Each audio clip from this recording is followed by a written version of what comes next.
Friends, রিম্পাস চ্যানেলে তোমাদেরকে welcome. দেখো আমি এখানে একটা ইলিশ মাছের রেসিপি নিয়ে চলে এসেছি। দেখো ইলিশ মাছটাকে ভালো করে ধুয়ে নুন হলুদ মাখিয়ে রেখে দিয়েছিলাম।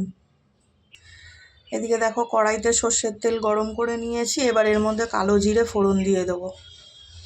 এদিকে দেখো কালো জিরে ফোড়ন দিয়ে নিয়েছি, এবার এর মধ্যে দিয়ে দেবো এখানে গাঠি কচু আর আলু কেটে নিয়েছি, সেটা দিয়ে দেবো।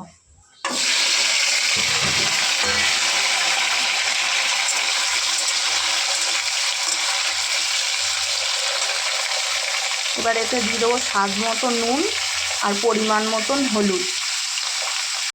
দেখো নুন হলুদ দিয়ে ভালো করে মিশিয়ে নিয়েছি, এবার এটা কিছুক্ষণের জন্য ঢেকে দেবো। দেখো কিছুক্ষণ ঢাকা চাপা দিয়ে আমি লাল লাল করে ভেজে নিয়েছি, এবার এর মধ্যে দিয়ে দেবো চেরা কাঁচা লঙ্কা। দেখো এদিকে আমি লঙ্কা চিড়ে দিয়ে দিয়েছি, কিছুক্ষণ ভেজে নিয়ে এর মধ্যে এবার ঝোলের জন্য জল দিয়ে দেবো। দেখো এখানে আমি ঝোলের জন্য জল দিয়ে দিয়েছি, এইবার আমি এটাকে ঢেকে দেবো। দেখো ঝোলে ভালো করে জাল উঠে গেছে, আমি কড়াইয়ের থেকে এই গামলাতে ঢেলে নিয়েছি, যেহেতু মাছটা আমি এর মধ্যেই রাখবো।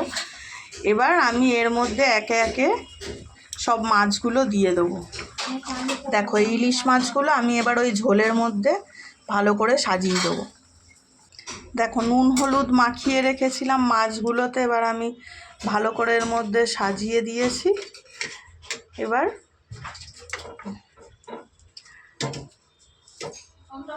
এটাকে আমি কিছুক্ষণের জন্য ঢেকে দেব। দেখো চলে এসেছি ফাইনাল লুক নিয়ে।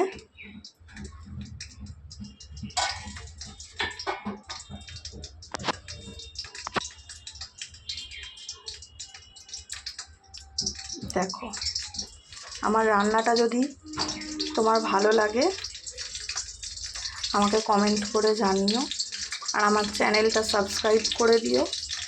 আর এইভাবে একবার বানিয়ে খেয়ে দেখো, কাঁচা ইলিশ মাছ না ভেজে এরকম করে রান্না করে একবার খেয়ে দেখো, আশা করি ভালো লাগবে।